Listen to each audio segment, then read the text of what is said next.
No man is born into this world whose work is not born with him. Lowell. Things don't turn up in this world until somebody turns them up. Garfield. Vigilance in watching opportunity, tact and daring in seizing upon opportunity, force and persistence in crowding opportunity to its utmost of possible achievement. These are the martial virtues which must command success. Austin Phelps. I will find a way or make one.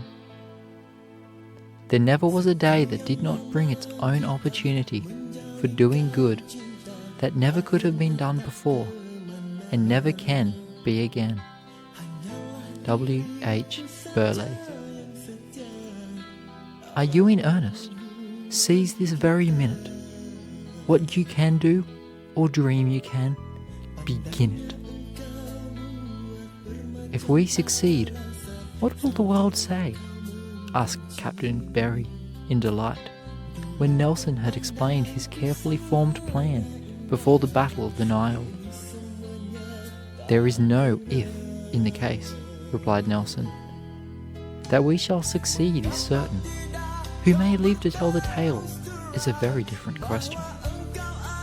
Then, as his captains rose from the council to go to their respective ships, he added, Before this time tomorrow, I shall have gained a peerage or Westminster Abbey. His quick eye and daring spirit saw an opportunity of glorious victory, where others saw only probable defeat. Is it possible to cross the path? Asked Napoleon of the engineers who had been sent to explore the dreaded pass of St. Bernard. Perhaps, was the hesitating reply. It is within the limits of possibility. Forward then, said the little corporal, without heeding their account of apparently insurmountable difficulties. England and Austria laughed in scorn at the idea of transporting across the Alps, where no wheel had ever rolled, or by any possibility could roll. An army of 60,000 men with ponderous artillery, tons of cannonballs and baggage, and all the bulky munitions of war. But the besieged Messenia was starving in Genoa, and the victorious Austrians thundered at the gates of Nice, and Napoleon was not the man to fail his former comrades in their hour of peril. When this impossible deed was accomplished, some saw that it might have been done long before. Others excused themselves from encountering such gigantic obstacles by calling them insuperable. Many a commander had possessed the necessary supplies, tools, and rugged soldiers, but lacked the grit and resolution of Bonaparte, who did not shrink from mere difficulties, however great, but out of his very need made and mastered his opportunity. Grant at New Orleans had just been seriously injured by a fall from his horse when he received orders to take command at Chattanooga, so sorely beset by the Confederates that its surrender seemed only a question of a few days, for the hills around were all aglow by night with the campfires of the enemy, and supplies had been cut off. Though in great pain, he immediately gave directions for his removal to the new scene of action. On transport up the Mississippi, the Ohio, and one of its tributaries, on a litter borne by horses for many miles through the wilderness, and into the city at last on the shoulders of 4 men, he was taken to Chattanooga. Things assumed a different aspect immediately. A master had arrived who was equal to the situation. The army felt the grip of his power.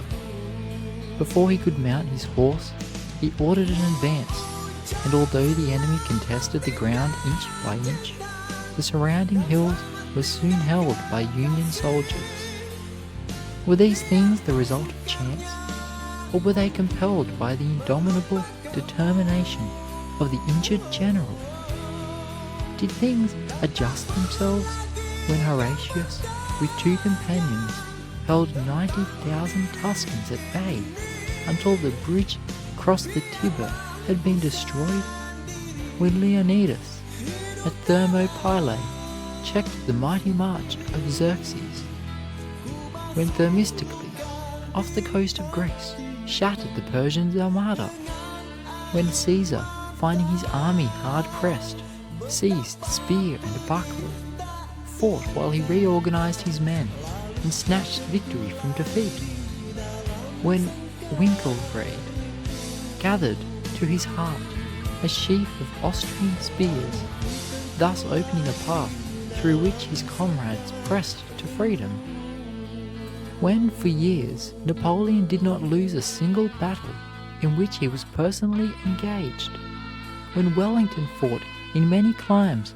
without ever being conquered, when Ney, on 100 fields, changed apparent disaster into brilliant triumph, when Perry left the disabled Lawrence, rode to the Niagara, and silenced the British guns, when Sheridan arrived from Winchester just as the Union retreat was becoming a rout, and turned the tide by riding along the line, when Sherman, though sorely pressed, signaled his men to hold the fort, and they, knowing that their leader was coming, held it. History furnishes thousands of examples of men who have seized occasions to accomplish results deemed impossible by those less resolute. Prompt decision and whole-souled action sweep the world before them. True, there has been but one Napoleon, but on the other hand, the Alps that oppose the progress of the average American youth are not as high or dangerous as the summits crossed by the great Corsican. Don't wait for extraordinary opportunities. Seize common occasions and make them great. On the morning of September 6, 1838, a young woman in the Longstone Lighthouse between England and Scotland was awakened by shrieks of agony rising above the roar of wind and wave.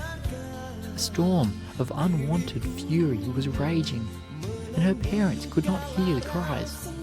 But a telescope showed 9 human beings clinging to the windlass of a wrecked vessel whose bow was hanging on the rocks half a mile away. "We can do nothing," said William Darling, the lightkeeper. "Ah yes, we must go to the rescue," exclaimed his daughter, pleading tearfully with both father and mother, until the former replied, "Very well, Grace, I will let you persuade me, though it is against my better judgment." Like a feather in a whirlwind, the little boat was tossed on the tumultuous sea, but, borne on the blast that swept the cruel surge, the shrieks of those shipwrecked sailors seemed to change her weak sinews into cords of steel. Strength hitherto unsuspected came from somewhere, and the heroic girl pulled one oar in even time with her father. At length